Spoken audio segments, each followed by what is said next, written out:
Hey fellow duelists, it's RagingRaidRaptor here, coming at you today with my attempt to show the history of the Raidraptor archetype.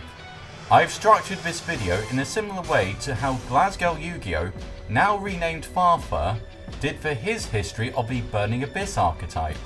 as it was extremely well illustrated and I do highly recommend watching it, since it is one of my favourite Yu-Gi-Oh videos to come out this year. But before I start, I want to establish that this video will mainly focus on the TCG releases, while only making a few references to the state of the archetype in the OCG regarding Raidraptor 4-Strix and other cards still not released in the TCG. So without further ado, let's get started.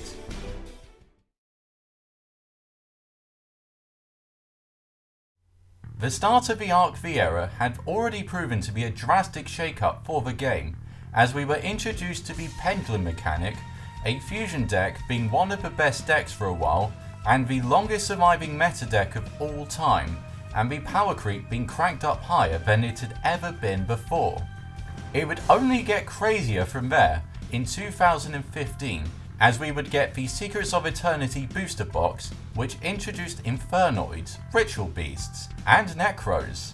which would become some of the best decks of the format in later sets. However, we must not forget that this was a set that introduced the dueling world to the Raidraptor archetype.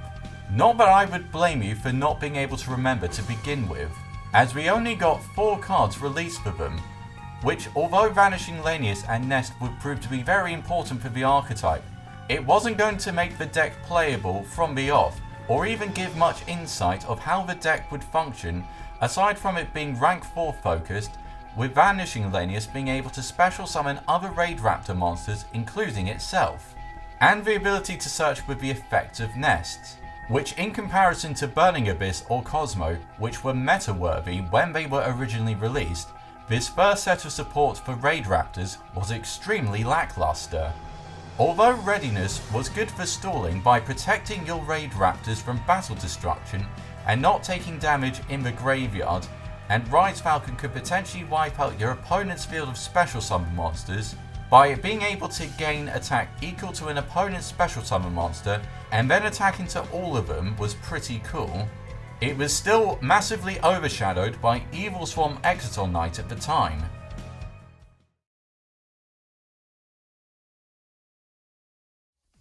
Three months later, the TCG saw the release of Cross Souls, which introduced the TCG world to the Zephyr archetype, along with more support for Infernoids, Ritual Beasts, Fluffles, and the most useless Necros card ever printed, and of course more Raidraptor support. This was one of the most important sets for the archetype, since it did introduce a huge proportion of main deck monsters, which is still some of the best that the archetype has in its arsenal, as we got Mimicry, Fuzzy and Sharp Lanius, along with Blaze, Revolution Falcon, giving avid fans a taste of what other Xyz monsters higher than rank 4 could behold. We even got rank up magic Revolution Force released in this set. The effectiveness of these cards are still massively beneficial for this deck today, as Mimicry and Fuzzy could add more consistency, since Mimicry could search any Raidraptor card, and Fuzzy could special summon itself from the hand and could even search another copy of itself from the deck. A few of these monsters were surprisingly good at combating some of the meta at this time period, as Sharp Lanius' effect to switch your opponent's monsters into defense position was an easy way to get over Shaddoll Winder and Necros of Unicorn, while also being able to help your rank 4 spam after it has attacked. While indirect support cards that the deck had access to made it able to combat Clifforts and Burning Abyss, such as Ice Fiend Zerophane being able to negate the effects of Cliffort Scout and Monolith, and Abyss Dweller could negate the effects of Shaddoll, Burning Abyss and Necros cards. However, none of this mattered too much, since we did not have 4-Strix or Tribute Lanius in the TCG at this point.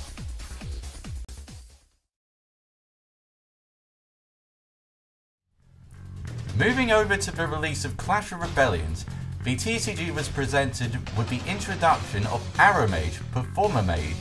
Draco Slayer, Cosmo, Kaiju, and the Ignite archetypes. along with support for Red Eyes, Toons, Gem Knights, some of which, like Brilliant Fusion, Kaijus and Performer Mages, would become meta-defining in later formats. Unfortunately, the Raidraptor cards we got in this set were not as impactful as the cards from Cross Souls, since the only cards we got were Raptor's Gust, Rank Up Magic Raptor's Force and Raptor Return. Raptor's Gust was the best card released in the set, since it was a counter trap that could negate the effects of any spell or trap card, but was held back by the fact we needed a Raidraptor monster on the field,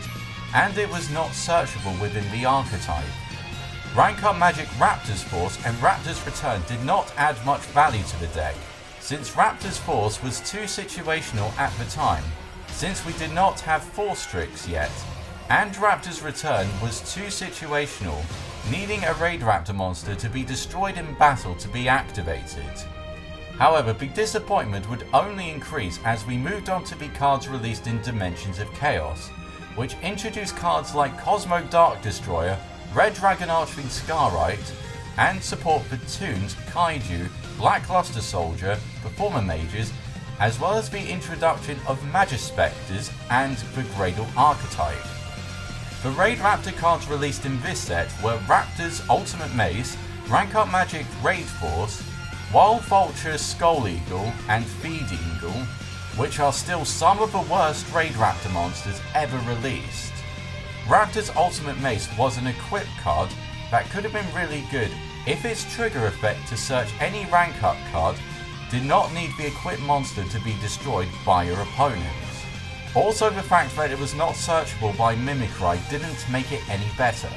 Rank Up Magic Raid Force is actually an interesting card that might have been a staple if the Raidraptor Rank 5 pool was as good as some of the other ranks, as you can use any Xyz monster to summon a Raidraptor Xyz monster that is one rank higher and add another rank up card in your graveyard to your hand. However, Wild Vulture is probably the worst Raidraptor card ever, since it is clearly designed to only work with the level 3 monster Skull Eagle, since its effect to summon 2 Raidraptor monsters from either your hand or graveyard must add up to the level 6, which is completely useless since the best main deck monsters were level 4, and would have been much better if it could summon 2 level 4s, even if it would have been incredibly slow to do so, since Vanishing's effect only works on monsters whose levels are lower than 4, and Sharp Lane's second effect only works during the main phase 2. Skull Eagle could have been a really good card for the deck, since it can add any Raidraptor monster from your hand when it is detached as Xyz material by banishing it, while also giving the Xyz monster 300 more attack, which is only let down by the fact it is a level 3 monster. To accompany it, we have a rank 3 in the form of Raidraptor Fiend Eagle, whose effect was too situational to be good, since all it could do was target and inflict damage equal to the original attack of an opponent's monster without a removal effect to get it off the field, which is pretty shit compared to cards such as 101 or Castel.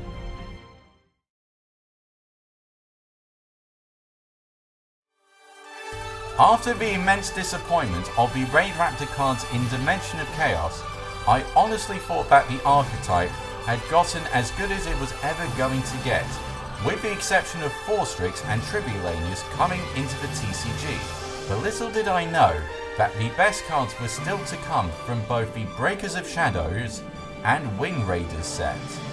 Breakers of Shadows introduced the TCG to the cards that would help form what is debatably the most powerful deck of all time,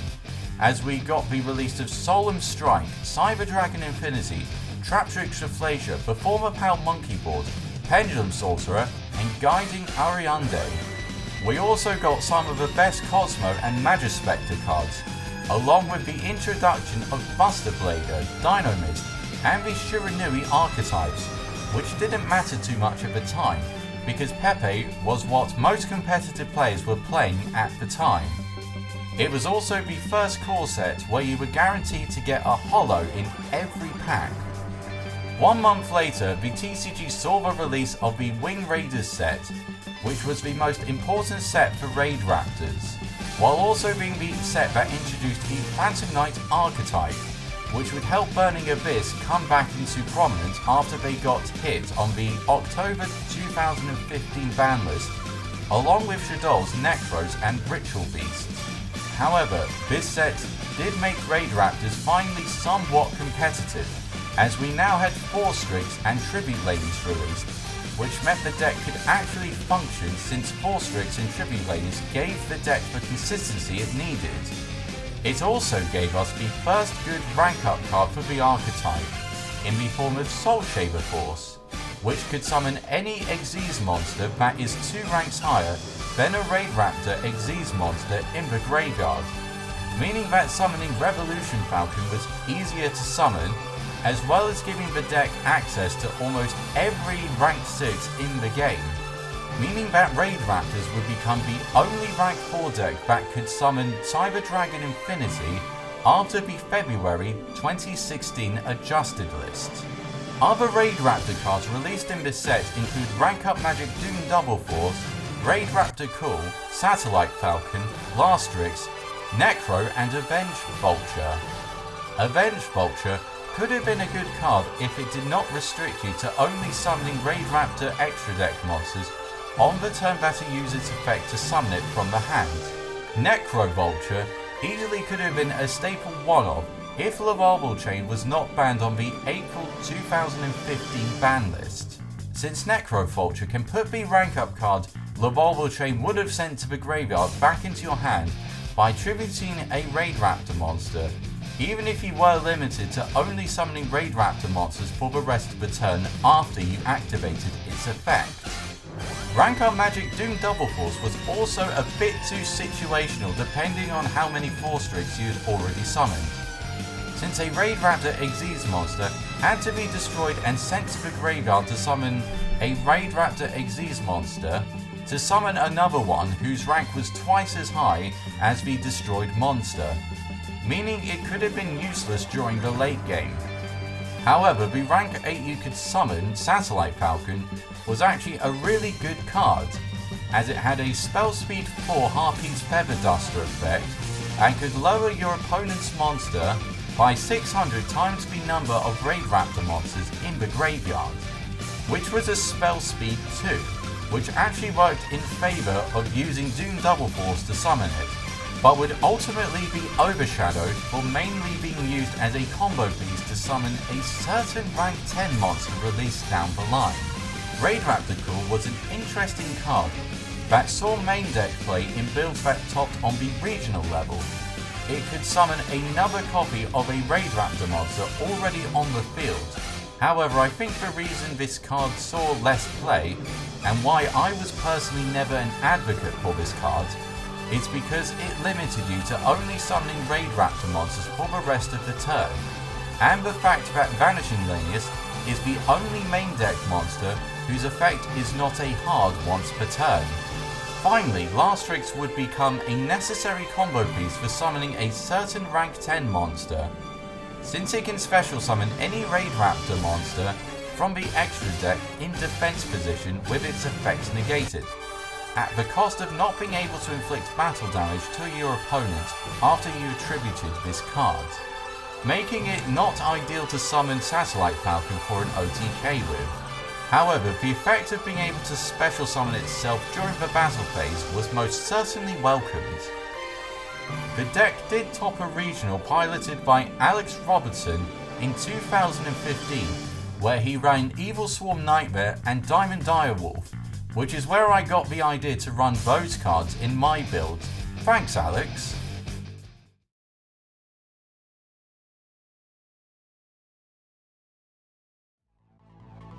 Later in March of that year, we received what is considered to be one of the best reprint sets of all time, with Premium Gold Infinite Gold, which gave us reprints of Burning Abyss and Cosmo cards, along with some brand new cards, such as number 38 Titanic Galaxy, Beatrice of a Burning Abyss, but my favourite ones were numbers 35, 84 and 77, which would be accessible to Raidraptors and Rank 10 trades later on.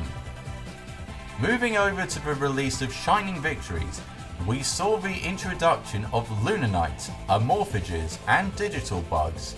along with support for Blue Eyes, Cosmo and Speedroids. Along with the introduction of cards such as Crystal Wing Synchro Dragon, the Raidraptor cards we got from this set include Booster Tricks, Painlanius, Ultimate Falcon and Rank Up Magic Skip Force. Booster Tricks offered protection for a Raidraptor monster, as it could destroy a monster that targeted a Raidraptor monster for an attack, which was only held back because cards such as Dante and Cosmo Dark Destroyer could float when destroyed,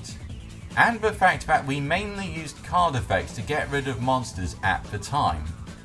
Painlanius was actually an excellent card for the archetype, since it could summon itself from the hand by targeting a Raidraptor monster and then changing its level to the same level as that targeted monster, at the cost of inflicting damage equal to either the attack or defense points, depending on which was the lowest.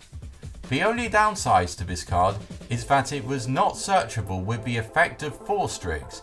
and was limited to only being used for the Xyz summon of a Winged Beast monster.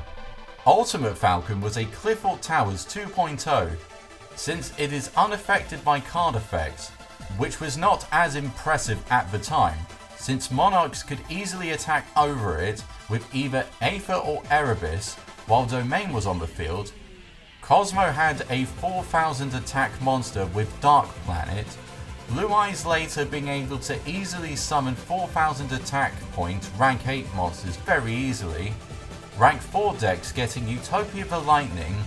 and every deck having access to Kaijus at the time.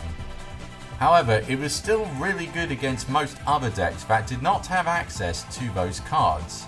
which also meant that you could Xyz summon numbers 84 and 77 by overlaying them on top of Ultimate Falcon. And to summon it, we had Rank Up Magic Skip Force, which allowed you to Xyz summon a Raidraptor monster that is 2 ranks higher than one that is already on the field, making Lastrix's effect more useful. The deck topped again, piloted by, and I do apologise for butchering your name, Mike Calicel in June 2016, who ran 2 copies of Lastrix Boost Tricks, along with 2 copies of Rank Up Magic Astral Force, Doom Double Force, Allure of Darkness, since it went up to 2 on the April 2016 ban list, and Utopia F-Zero in the extra deck.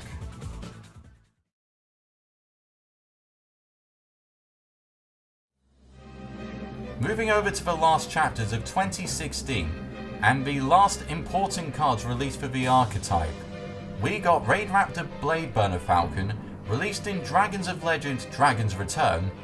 This was an excellent rank 4 for the deck, as it could increase its attack points to 4000 if your life points were 3000 points lower than your opponent's,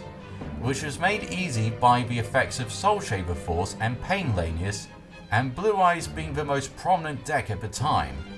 It could also destroy monsters on your opponent's side of the field equal to the number of Xyz material you detach from it when it destroys a monster in battle.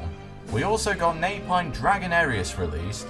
which was crap as it could only inflict 600 points of damage to your opponent at the cost of all monsters you control not being able to activate their effects. And if it's destroyed in battle, it can special summon a Raidraptor monster from your graveyard with its effect negated. Pretty useless, I would say.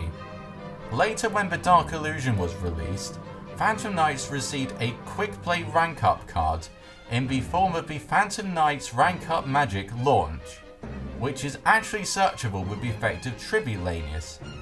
You could use the effect of Launch on Fiend Eagle, summoned by Lastrix, to summon Evil Swarm Ophion, which was a pretty good play considering Blue Eyes and Metaphodes were highly played at the time. In December 2016, Ricky Richards topped a regional. He ran 2 copies of Instant Fusion with Elder Entity Norden in the extra deck, 2 copies of Photon Thrasher, 2 copies of Readiness, 2 copies of Icarus Attack, and a copy of S0 Hope Zexal, which was a Shockmaster that could negate every card effect your opponent could use, but I didn't mention it since it was not available in Europe at the time.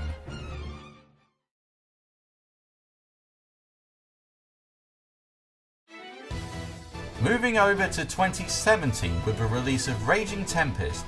we got another contender for the best meta deck in Yu-Gi-Oh! In the form of Zodiac Beasts, a rank 4 spam deck that could be splashed into most decks, such as True Draco, as well as the introduction of cards such as Backgrasslook Screener and Doomforce Virus. Doomforce Virus is an extremely powerful card that can destroy all monsters your opponent controls on the field and hand with 1500 defense points or less, and any monster that matches this criteria that is drawn for the next 3 turns after its activation, by tributing a dark attribute monster with 2000 defense or more, which made it incredibly powerful against Zoo, which had 0 attack and defense. However, this is where I feel the good support, direct or indirect, unfortunately ended for the archetype.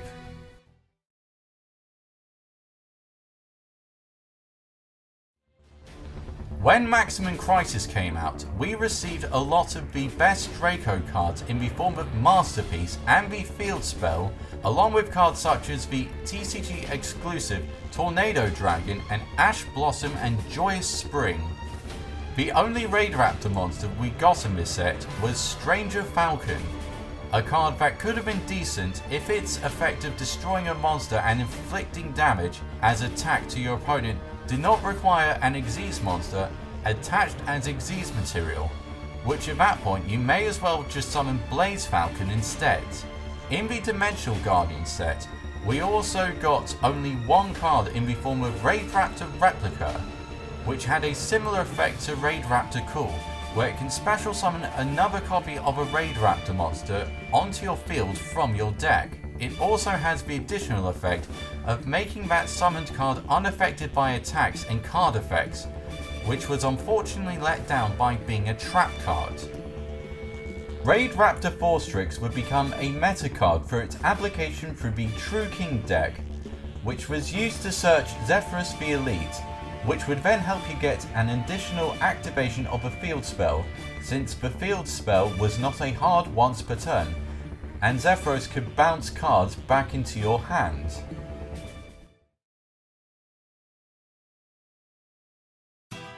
The most recent set containing new Raidraptor monsters was Light's Revenge, which doesn't make much sense since Raidraptors are dark attributes, and Konami probably thought so too, since we only got 2 cards from it, which were extremely disappointing since we got Rudderstrix and Final Fortress Falcon. I will not cover Final Fortress Falcon too much, as I've already made a discussion video about it, but to sum up my thoughts, it's interesting but underwhelming. Rudderstrix has 2 effects, which both suck. The first one allows you to inflict 600 points of damage to your opponent when it is summoned, and the second effect allows you to summon up to 2 Raidraptor monsters from your hand when it is targeted for an attack, making it much slower than Vanishing Lanius, which came out 2 years ago. Although to be fair, those summoned monsters cannot be targeted for attacks, although your opponent could easily play around this by using an effect to get over Rudderstrix.